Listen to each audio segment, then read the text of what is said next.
Hey guys, Christine here of sidestreetdesign. Today I am back with another card making share. Please pardon the vacuum in the background. My Roomba is running around, so you may still hear it.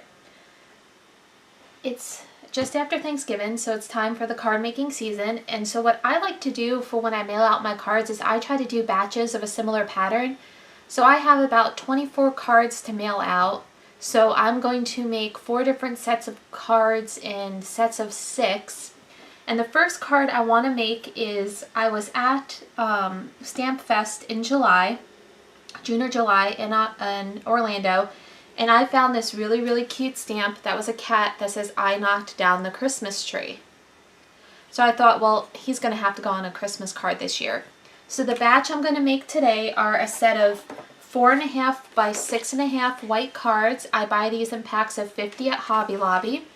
We're going to decorate the background a little. I've pre-cut out some holiday cardstock to 3.5 by 5.5 to put in the middle. And then I've already, I'll go through and emboss one of these for you guys, but I've already done 5 of these. And then he is going to sit in the center. And we are going to have a cat-themed Christmas card. So I'm going to go ahead and start with a brand new one. So I'm going to take one of my white sheets, and I think on this one I'm going to end up wanting to use the snowflakes. Now these I cut to 4" by 5.5 because after I'd already cut these guys, I thought that the 4" might look a little better. So you can go with 4 by 5.5 or 3.5 by 5.5. So you can see the difference there. Alright, so since I've got the blue snowflake, the snowflakes, they are black and white, I want to do some blue on the background here.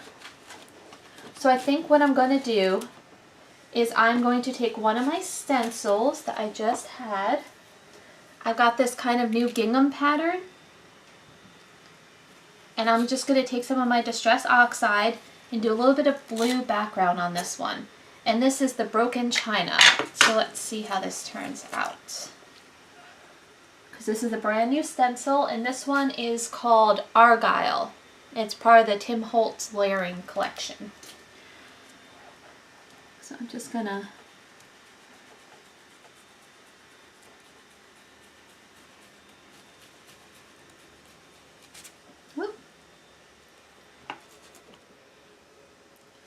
just to give it a little bit of something.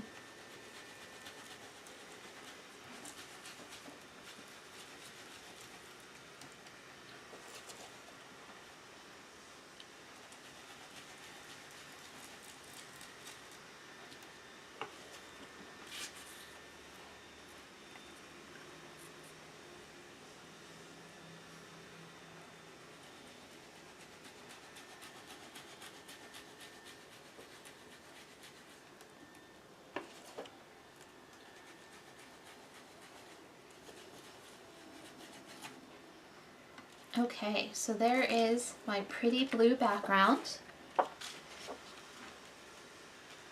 Just a nice little Argyle pattern. I may just take this and go through and do a little bit of my blue edging just to give it a little bit more. There we go.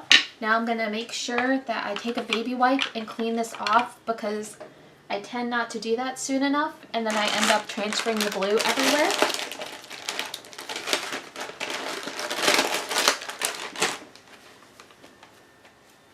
There we go. Just keep myself cleaned off as I go. Now, since I'm going to have 2 stamps that, 2 cards that look exactly like that, I'm going to go ahead and work on 2 at the same time. So I'm going to get this other background made. Since I've got 2 with that snowflake.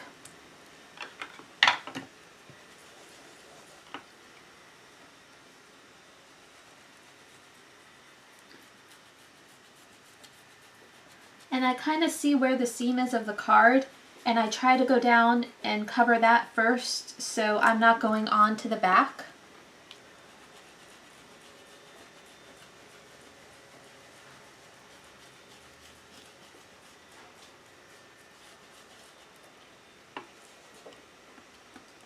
I'm just going to shift this over, get it lined up again. Nope, I didn't go far enough. There we go.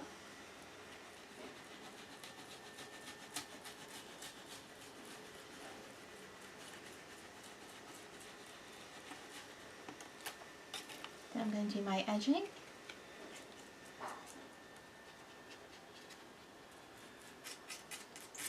Okay, now we have our broken china done in the blue. All right, so the second part of these cards is going to be adding the snowflake backgrounds, which these are the ones that were cut to the 4" by 5.5".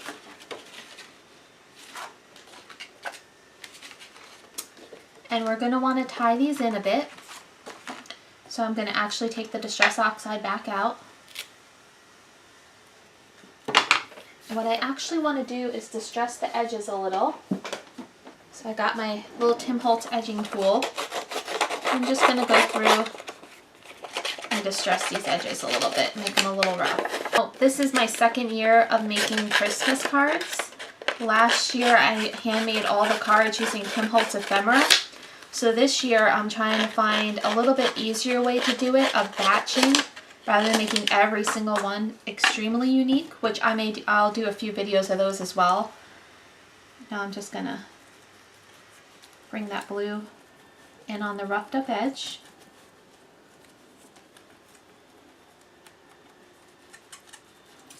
A little bit there. Okay.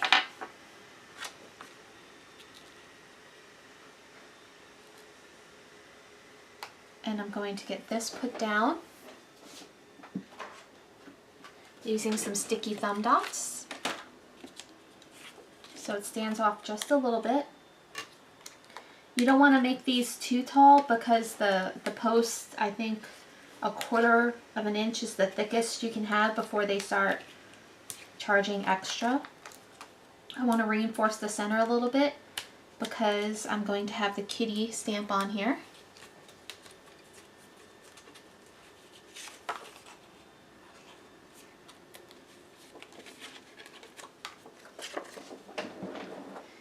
Now let's try to get this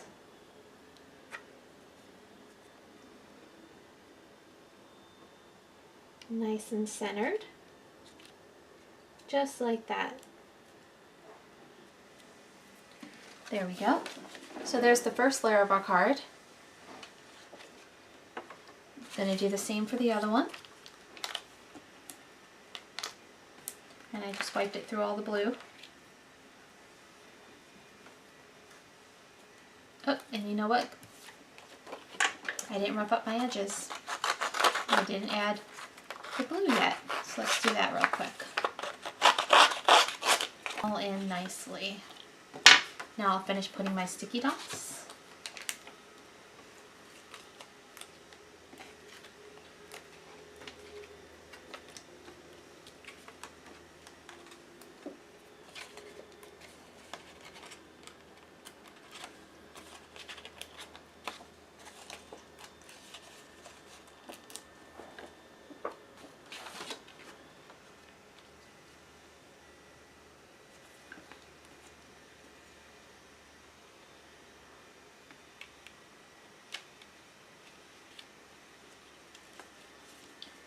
There we go. So look at that, we've got 2 cards made already. So now what I'm going to do is I'm going to show you guys how I did the little kitty embossing. And what's really helping me this year is I have my stamping platform by Tim Holtz. So I'm going to grab that out for you.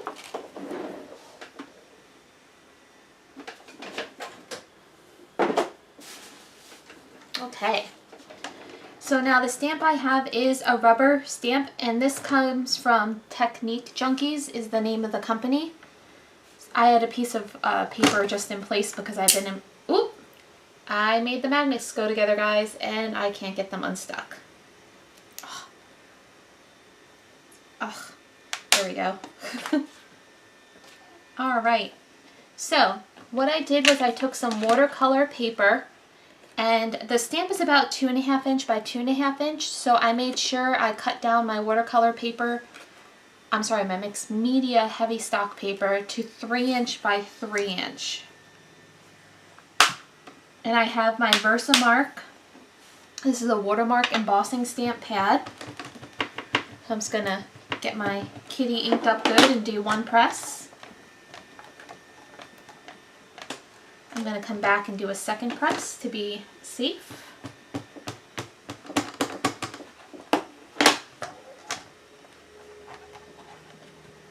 Okay. Make sure my magnets are far from each other. I'm going to put my placeholder paper back in here so I don't get embossing ink all over my stamp pad. We'll close up the VersaMark. Okay. Now, for my embossing powder, this is the powder from Michael's Recollections Sparkle Embossing Powder. It's a black and silver. I've got my coffee filter. So I'm going to open this up. I'm going to gently put this on until the image starts to show for me, because I don't want to get too much. There we go. I'm going to tap that off. And that is a perfect, look at that, guys. That stamping platform really is amazing. At first I wasn't sure if I liked it, but now that I'm getting into card making, it's really, really helpful. Because I was used to working in my journals, and it's good for when you work on flat surfaces, but you know, trying to stamp a journal page is a little tougher. Okay. So that's all I did, guys.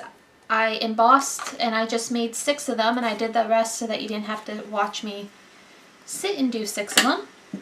Now I'm going to go ahead and zoom in so you can see the embossing process. I apologize, my ceiling fan and camera's in the background, but here we go.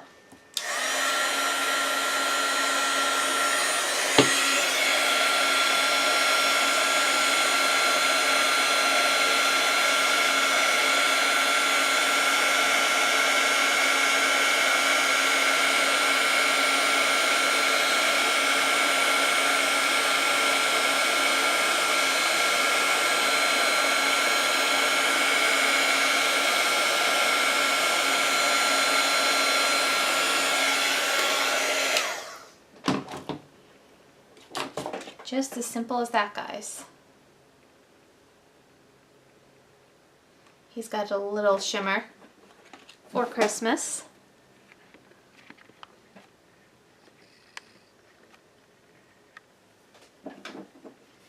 Okay, so I'm gonna tidy up the mat a little bit. And to continue, what I'm going to do is I'm going to go ahead and distress. I'm going to take 2 of these guys. I'm going to distress the edges. And if you have like the scrapbooking scissors that cut different edges, you can emboss your papers for the layering. I don't have one of those Sizzix yet that I can do all the different embossings, so I just kind of go with what I got here. I don't know, maybe Santa will bring me a Sizzix machine this year. We'll see if I've been good.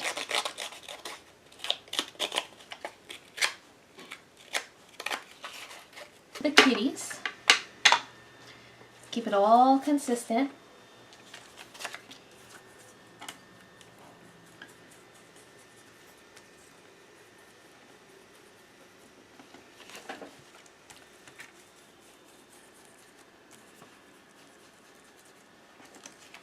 There's one.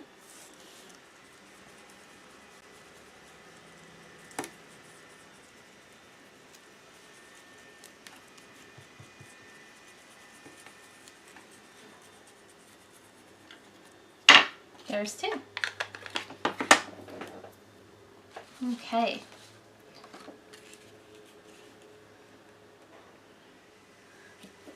And for the cats, I'm going to just use double-sided tape. Gotta get my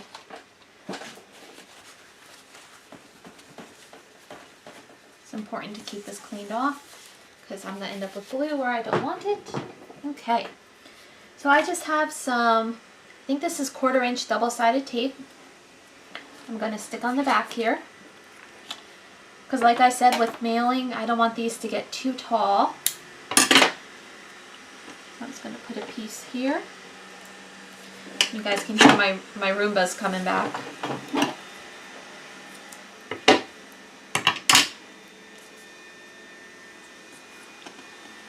Just like that.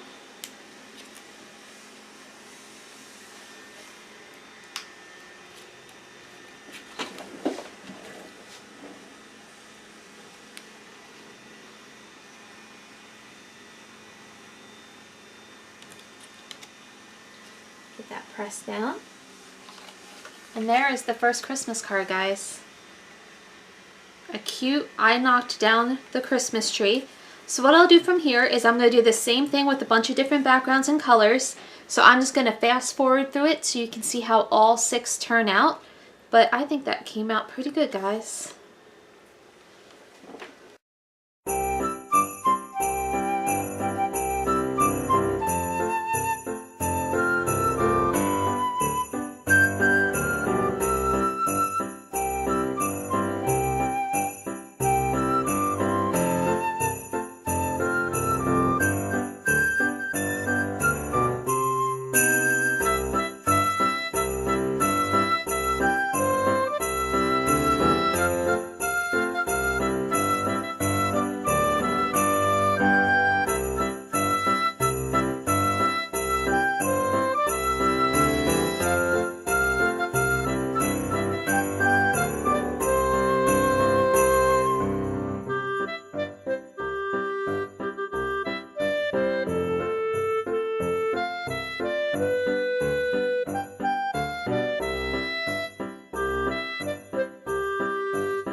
here we go. We have 6 sets of Christmas cards. So I'll admit that this first one I did, the color on color, this one I think is my favorite out of the set. So I've got these two. Then I tried mixing up the red and green, which I think was still effective. I thought that was cute. In hindsight, on this third set with trying to do the green on green, the only thing I would change is see if I had a green that maybe was a little closer to this background. But just like that, guys, with one stamp and just a few different sets of stencils, you already have 6 cards for your holiday collection. So I hope this video inspired you. I hope it got those creative juices going. If you have any feedback, I'd love to hear it below. If you liked the video, remember to give it a thumbs up. That lets YouTube know that they should share it with others. And to stay up to date on all my latest holiday releases, be sure to hit that subscribe button and bell button. And thanks, guys, and happy holidays.